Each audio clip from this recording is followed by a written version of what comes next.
छठी पुतली रवि भामा की कहानी। राजा भोज किसी भी सूरत में सिंहासन पर बैठने का मोह छोड़ नहीं पा रहे थे।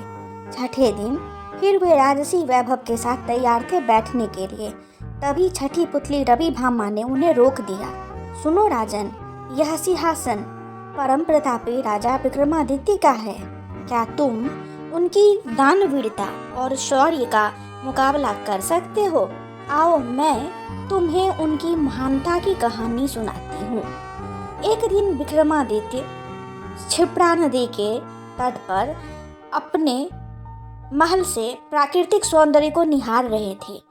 बरसात का महीना था, नदी उफन रही थी और अत्यंत तेजी से बह रही थी। इतने में उनकी नज़र एक पुरुष, एक स्त्री और एक बच्चे पर पड़ी। उनके वस्त्र तार तार थे और चेहरे पीले पड़े हुए थे। राजा देखते ही समझ गए कि वे बहुत ही निर्धन हैं। सहसा वे तीनों उस नदी में छलांग लगा गए।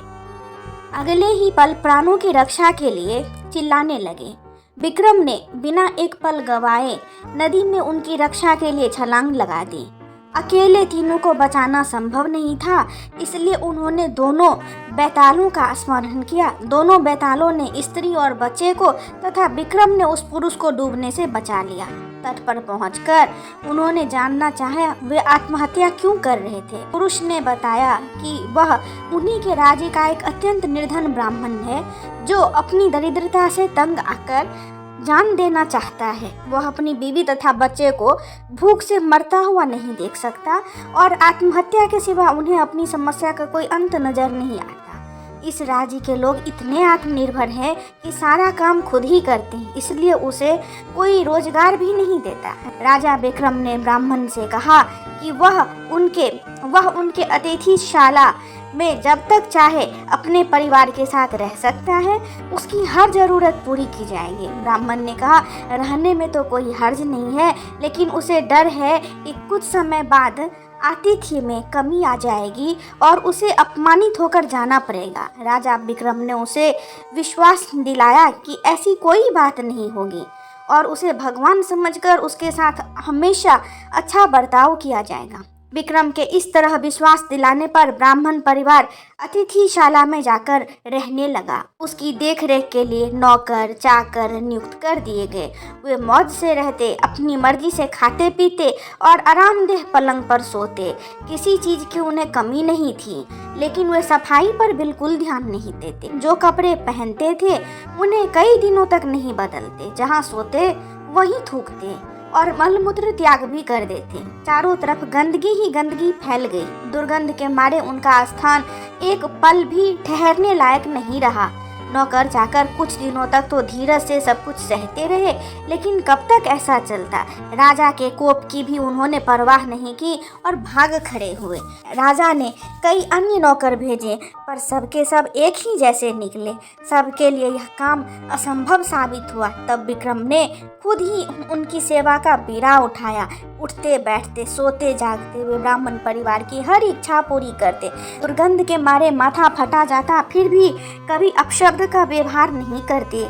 उनके कहने पर विक्रम उनके पांव भी दबाते। ब्राह्मण परिवार ने हर संभव प्रयत्न किया कि विक्रम उनके आतिथ्य से तंग आकर अतिथि सत्कार भूल जाएं और अभद्रता से पेश आएं, मगर उनकी कोशिश असफल रही। बड़े सब्र से विक्रम उनकी सेवा में लगे रहे, कभी उन्हें शिकायत का मौका नहीं दिया। एक दिन ब्राह्मण ने जैसे उनकी परीक्षा लेने की ठान ली, उसने राजा को कहा कि वे उसके शरीर पर लगी विष्ठा साफ करे तथा उसे अच्छी तरह नहला धोकर साफ वस्त्र पहनाए। विक्रम तुरंत उसकी आज्ञा मानकर अपने हाथों से विष्ठा साफ करने को बढ़े। अचानक चमत्कार हुआ। ब्राह्मण के सारे गंदे वस्त्र गायब हो गए। उसके शरीर पर देवताओं द्वारा पहने जाने वाले वस्त्र आ गए। उनका मुखमंडल तेज से प्रदीप्त हो गया। सारे शरीर से सुगंध निकलने लगी। विक्रम आश्चर्यचकित थे। तभी वह ब्राह्मण बोले कि दरअसल वह वरुण है। वरुण देव ने उनकी परीक्षा लेने के लिए यह रूप धरा था। विक्रम के अतिथि सत्कार की प्रशंसा सुनकर वे सब परिवार यहाँ आए थे।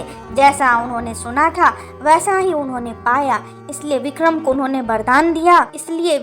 उन्होंने वरदान दिया कि उसके राज्य में कभी भी अनावृष्टि नहीं होगी तथा वहाँ की जमीन से 3-3 फसलें निकलेगी। विक्रम को वरदान देकर वे सब परिवार अंतर्ध्यान हो गए। इतना कहकर अभिभामा बोली, बताओ राजन, क्या तुम में इतना धैर्य है कि इस तरह से किसी का अतिथि सत्कार कर सको?